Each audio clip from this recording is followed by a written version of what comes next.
Well, I have a personal question for you this morning. You don't have to answer out loud. In fact, probably be better if you didn't. But here's my question for you. Did you ever run away from home when you were a child? You know, threatening to run away from home is almost a rite of passage for a child. We, as children, if we're not getting our way, we think we can blackmail our parents and scare them or something into giving us what we want, and so we threaten that we're going to run away, or we may even attempt to do it. It's kind of child logic 101 almost. But once the initial threat is made, and you take those steps, perhaps away from your parents and away from your home, the reality of trying to survive in the real world without your parents begins to set in. And you end up curling up in your secret hiding place for a few minutes or a few hours, perhaps, before you head back home. I got online this week and was looking to see what I could find. I found some letters from children who were going through this rite of passage, if you will, as children. Here's one. To Mom. I just love their spelling, in their writing. To Mom. I'm going to run away because you're being mean to me. If you want to know where I am, I'm at Fillets or Fillets, I'm not sure what that is, or the Co-op, or McDonald's. See you never again in my life, Daisy. Oh my. Here's another one. Mom, I'm going to run away tomorrow, Tomorrow, at 9:30. Ween, you and Dad are steeping.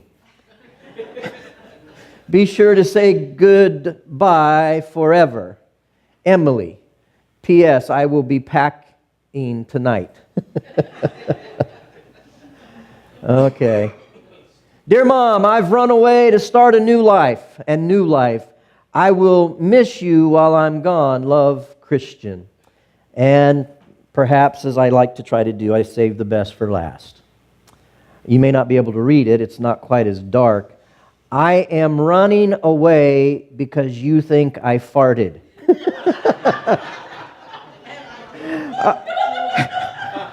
And I didn't. And then there's the P.S. P.S. You're mean. Life as a kid is hard, isn't it? Oh my. We look at these and we laugh because they are humorous. And I'm hoping to get serious here, but I have to let Greta calm down. I'm not sure she's going to be able to do it, Dawn. I'm not sure. She's struggling back there. Just brings back memories. Yeah. Well, I debated whether to start out with these funny things this morning. Hindsight's 20/20, right? We laugh, they are humorous, but in reality, if I can get more serious, running away from home is not funny. In fact, it's sad, it's tragic, and it's heartbreaking. How a child, you see, they just can't seem to comprehend how a parent loves them. I mean, they just can't. But we love our kids. I mean, until you've had a child, you can't understand what that kind of love is like. But when you have that first child, you move to a whole new level, don't you, of understanding what real love is, and that kind of sacrificial love where, as someone was saying in our Sunday school class this morning, if I had to give my own life to save my child, I would do it without a thought. Kids just don't get it. And they can't. But still, when they threaten to run away, when they do run away, it's heartbreaking. As a child, they can't see, they can't understand, they cannot comprehend the love of a parent. They don't understand the provision of a parent. That literally everything they have to experience life is provided for them by their parents. Their shelter, their clothes, their food, their transportation, literally everything for a child is provided by their parents. The protection of a parent. They don't realize what their parents protect them from. Whether it's physical or spiritual or emotional, children just cannot seem to comprehend that. And they certainly can't understand the sacrifice that parents make for their children. And so I guess I'd say this. A child has a hard time understanding and appreciating what home really is. What home really is.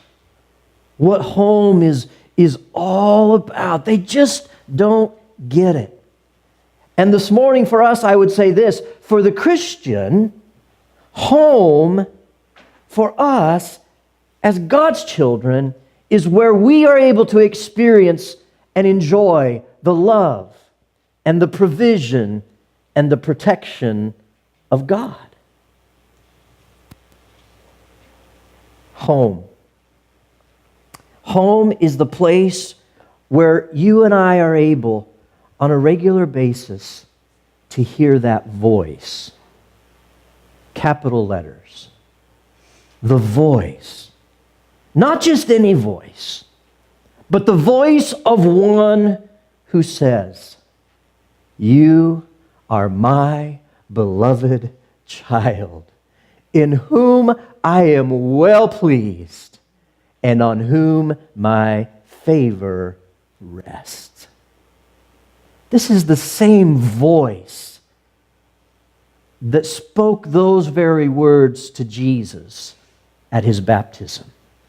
"This is my beloved Son, in whom I am well pleased, and on whom my favor rests." You recognize this morning, my friends, that when we are adopted into the family of God, when we choose to become a part of God's family, that very same voice speaks those very same words to us as children of God. "You are my beloved child, in whom I am well pleased, and on whom my favor rests." I've heard that voice. I've heard it over and over again. It has spoken to me in the past, and it continues to speak to me in the present. It is that uninterrupted voice of the loving, living God, speaking throughout all of eternity and giving me life. Every time I hear it, every time I hear that voice, I receive life. Every time I hear and recognize that voice, I have hope, because I'm reminded of the love behind that voice. When I hear that voice, I know that I'm at home with God. I'm at home with God. And I have nothing to fear. I can walk in the valley of darkness and fear no evil because of that voice. When I'm at home, experiencing and enjoying the love of God, I can cure the sick.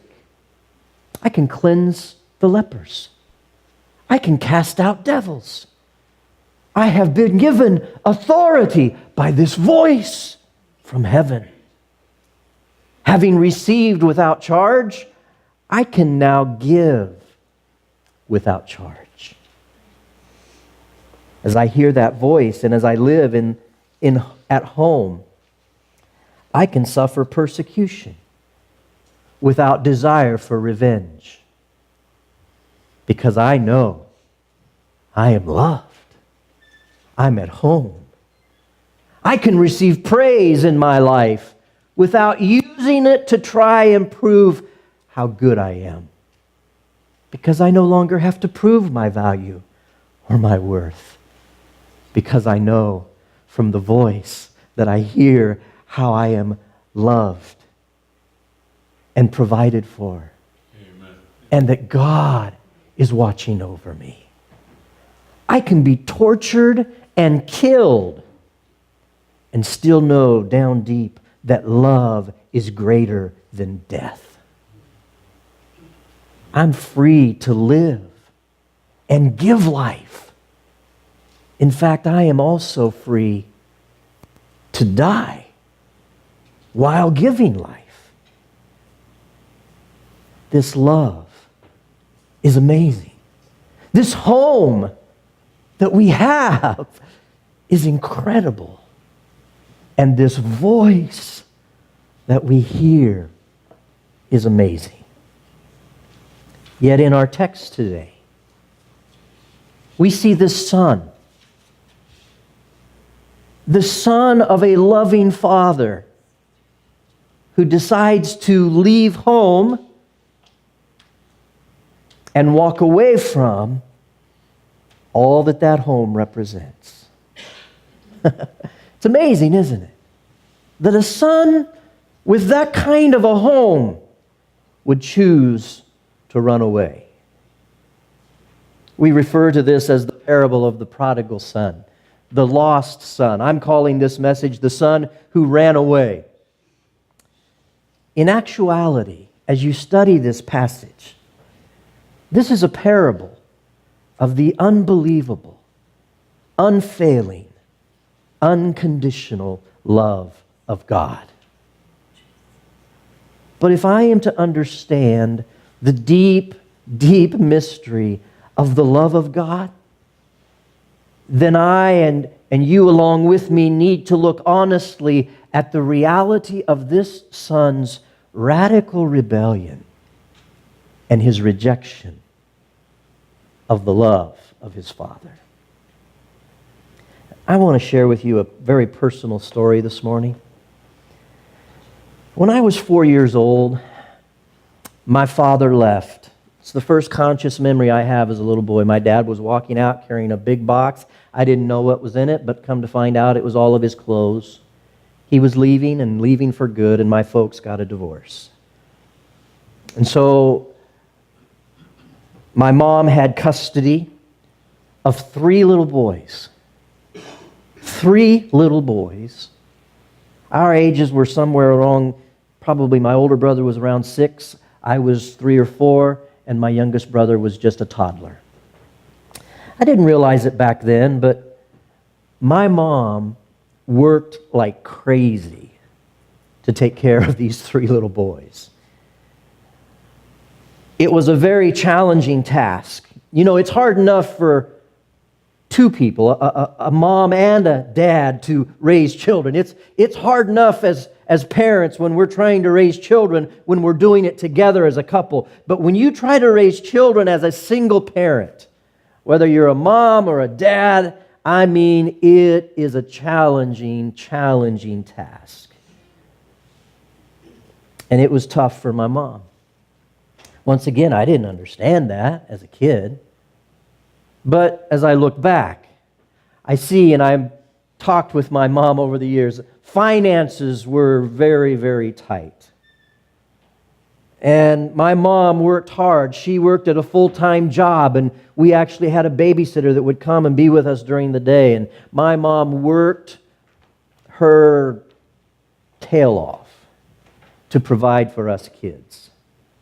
And apparently my dad was not real faithful with sending the child support that he was to send. And so finances were tight, and it doesn't help any when you have little boys who love sports. And back in those days, we didn't have video games. We actually went outside and played with the neighbor kids. And one day while my mom was at work, we were playing football out in the backyard, our little backyard there on Kansas Street in Superior, Nebraska. And I had noticed that my mom had purchased a great big box back in the day. Washing detergent for clothes came in powder form. Do they still make that stuff? We use liquid now, and of course now you just get the little packet. But I'm guessing this was probably at least a month's worth for my mom of washing. And we decided to make a football field out of the backyard. Pretty good idea for a little kid, wasn't it? And so we took that brand new box of washing detergent and we lined out a football field in our backyard. Now, you can imagine that, we had a great time that afternoon playing football. Us and the neighbor, we had a great time playing on a real marked out football field. But when Mom got home, she wasn't quite as excited about our little adventure. And you can imagine a single mom working hard, trying to provide, finances are tight, and she comes home and finds out what her three little hooligans have done with the clothes washing detergent. Oh my goodness. I still remember the spanking that we got for that little act of ignorance. And that was one that I knew was coming. I knew the spanking was coming because I saw my brother get the first one and I was next in line. I had prepared for this. I had taken a little round pie tin and put it down the back of my pants, thinking that would protect me from the onslaught of my mom's spanking. And it worked fine on the first swing. But when she hit that pan, and I think it broke a blood vessel in her thumb, we then removed the pan. And she continued to dole out the appropriate punishment that I deserved. My mom loved us. She sacrificed. She worked so hard to provide for us as her three little boys. But as is often the case, we could not appreciate all that our mom was doing in raising us. And as children, the grass always looks greener on the other side. And so being separated from my dad, living under my mom and her rules and her discipline, and she was a great mom, but that was a different generation. And there was discipline that it always looked like, boy, wouldn't it be fun to live with Dad? When I was 11 years old, my dad had just moved back to Nebraska from Arizona. He had been in Arizona for a few years, and he moved back to a little dinky town in Nebraska. It's about 30 miles from Superior, where we grew up. And my dad actually purchased, in that little town of about 100 people, what was a combination restaurant/bar. And he ran that. And we had just moved back to Superior from Hutchinson, where we lived for 1 year, and so we had just come back. And so the plan that summer was, me and my two brothers were each going to go, and we would each spend 1 month with my dad for the summer. Well, I was the first one, so I went to Oak, Nebraska, to spend the month of June with my dad. And I loved it. And it was summertime, so that meant it was baseball time, and my dad knew that we love sports, and so he got me signed up, and I went and I played baseball in the little town of Nelson, Nebraska. I made new friends.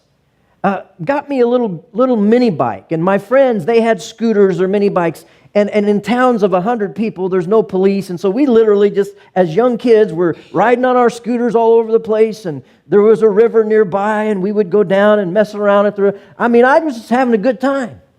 Month of June was coming to a close, and so we communicated with my mom and my brothers, and my brother that was supposed to come in July decided he wasn't coming. So I got to spend another month. And I continued to play ball and continued to have fun, and yet was living in a less than ideal surrounding. If you can imagine, living in and literally being in a bar setting in one of these little towns. And then in August, my oldest brother, who was supposed to come, decided he wasn't coming, so I got to spend August. I spent the whole summer with my dad. I made new friends. And I started talking to my dad and saying, Dad, I think I would like to live with you all the time. And my dad said, well, you're probably old enough. You could probably do that. And if that's what you want, well, we'll do it. And I know, my dad promised me that if that's what I wanted, he would fight for me. So, it was about time for school to start. Summer was about over. I sat down one day and I wrote my mom a letter. I guess you could call it a Dear Mom letter. Dear Mom, thanks for letting me spend the summer with Dad. I've decided I'm just going to stay. I'll go to school in Nelson, and I've made new friends. So, as an 11-year-old would, I just, very short and sweet, so I won't be coming home. Thanks. Tell everyone hi for me. Now, as crazy as that might sound, you have to remember I was 11 years old. I had no intention of hurting my mom. But I wanted what I wanted. And as an 11-year-old boy who lives from a very selfish perspective, I just thought this was what would be best for me. I wanted what I wanted. I wasn't thinking about my mom and what she would think or what she would want. Can you imagine how my mom must have felt when she got that letter? I called her this week and I talked to her. I asked her, I said, Ma, do you remember, what was that like when you opened that letter? And this was the words that she said. She said, it killed me. It killed me. She said, I was hurt, and I was frustrated, and I was disappointed, and I was angry. After all that I had done to raise you boys, and from her perspective, all that your father hasn't done in raising you boys. I would venture to say there are not words in the human language to describe the kind of pain and rejection that my mom felt. When this son said to his father, Father, give me my share of the estate. It was the equivalent, as you study this passage, it was the equivalent in that culture of him saying to his father, I wish you were dead. I want what's mine. I want what's going to be mine in the inheritance, but I want it now. It was like saying to his father, I wish you were dead. One commentator said it was a heartless rejection of his father, his home, his family, and everything that was involved in all of that. And it flowed out of a selfish perspective that had no ability to perceive or understand the sacrificial love and the support of one who truly loves and provides.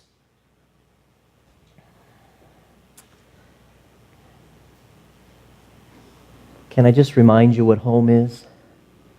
For the Christian, for you and I, home is the place where we experience and enjoy the unconditional love of God and the unlimited provision of God and the unshakable protection of God.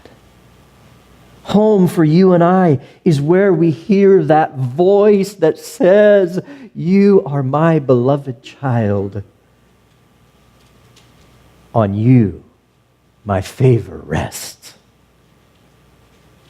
Home is where all of our needs are met and where we are protected from anything and everything that would harm us forever. Home is where you and I are loved. Get this. Not because of what we do. Home is where we are loved because of whose we are. Amen? And this young man says to his father, "I'm leaving home." And I just thought, if I'm honest, just as that young man was drawn towards the big city lights, just as that young man was tempted to run away from home,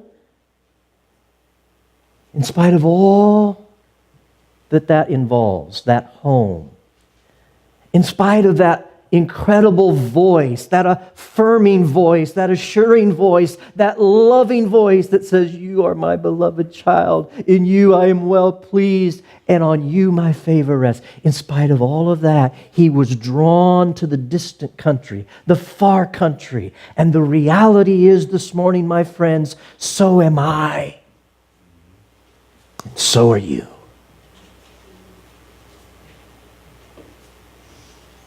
How many of us who are loved by the Father, who have every provision that we could ever need, who are safe and sound in the shelter of His arms, and yet there's something inside of us that is drawn to the far country.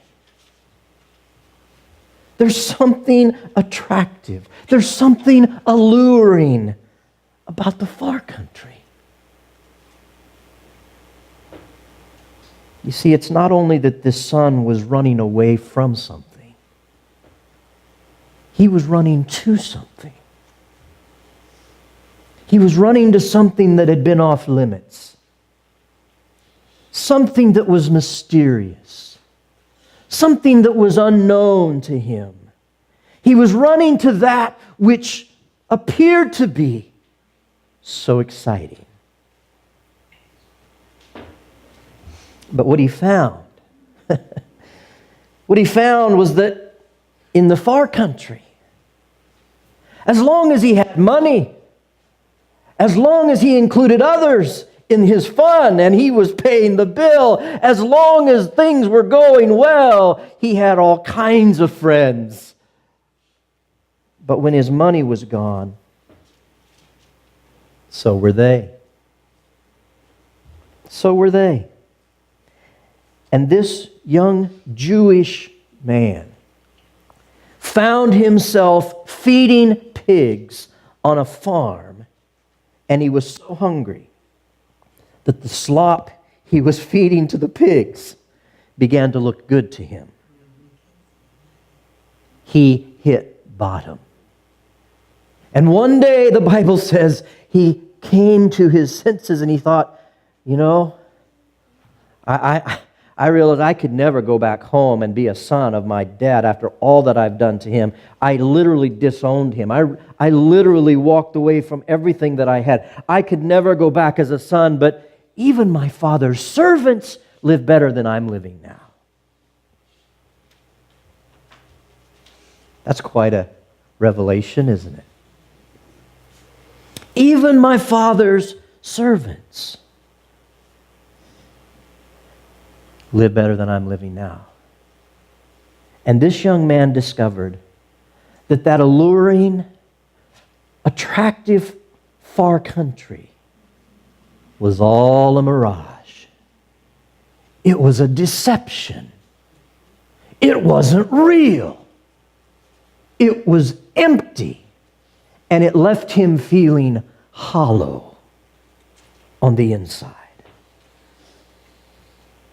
Now, I realize this morning, church, that most of us will not be drawn away by the types of lures that caught this young man's attention. But what I want to say to us this morning is this: if you and I are not careful, we too can be allured away from home. You see, you and I become the prodigal every time we go searching for the unconditional love of God and the approval of God everywhere else except where it can be found.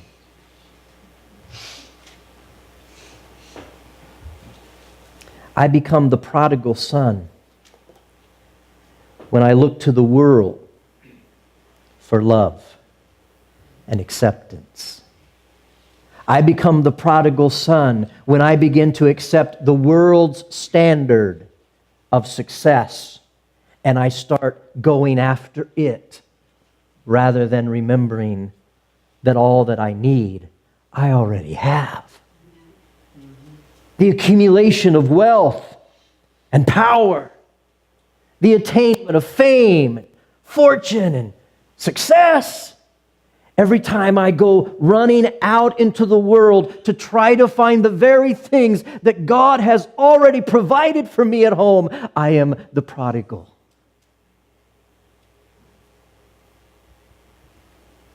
Every time I'm afraid that someone won't like me, I'm afraid that maybe I'll get blamed for something. I'm afraid that I'll be passed over or that I'll be ignored. Every time I'm afraid of being persecuted or put down, made to feel less than others. When I'm so consumed with all of those kinds of thoughts, I have become a prodigal. For all of those needs have already been met in Christ at home. At home. One of the most impacting books that I've read probably in my adult life is this little book, and I've shared it with some of you. I go to it over and over again. It's called The Return of the Prodigal Son by Henry Nouwen. He shares and he kind of summarizes what I've been trying to say to you this morning, and I felt like I wanted to read it to you. He said, I am the prodigal son every time I search for unconditional love where it cannot be found. Why do I keep ignoring the place of true love and persist in looking for it elsewhere? Why do I keep leaving home where I am called a child of God? I am constantly surprised at how I keep taking the gifts that God has given me, my health, my intellectual and emotional gifts, and I keep using them to try to impress people. I use them to try and receive affirmation and praise. I use them to compete for rewards instead of developing them for the glory of God.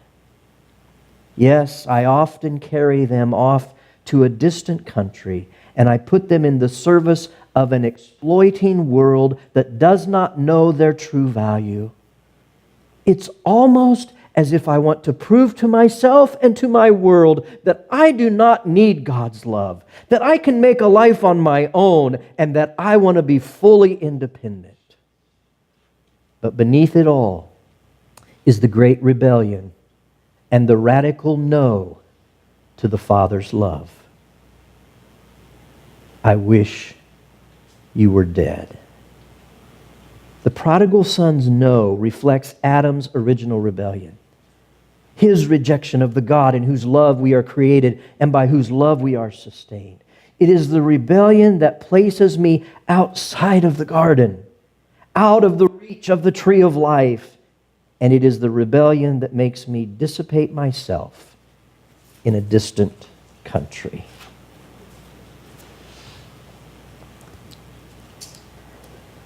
I wonder this morning,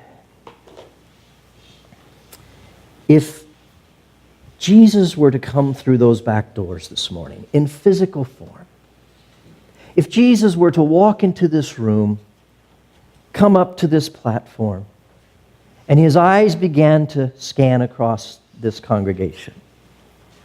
And Jesus saw you, and he recognized you, and he comes and he looks you in the eye. I wonder this morning, what would the eyes of Jesus be saying to you?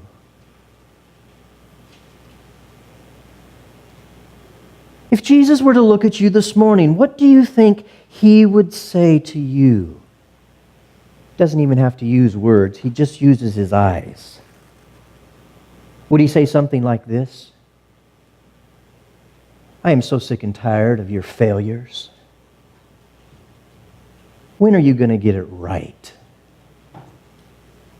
When are you going to figure out that this is about you obeying me?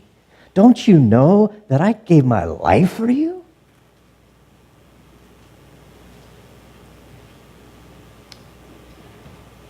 Or when Jesus would look you in the eye, can you even imagine him saying something like this? I am so proud of you. I am so thankful that you have chosen to enter into a relationship with me. I am so blessed when I see how you just continually, day in and day out, you give me your very best. I want you to know that I love you. I am impressed with you, and on you my favor rests. I want you to know that the most hurtful thing for me, the most disappointing thing for me, is when I see you and you're doubting my love for you, and you're allowing the devil to beat you down and fill you with guilt and condemnation. Oh, my child, I love you with an unconditional love. I have made provision for everything you need if you will trust me, and I will protect you. I love you.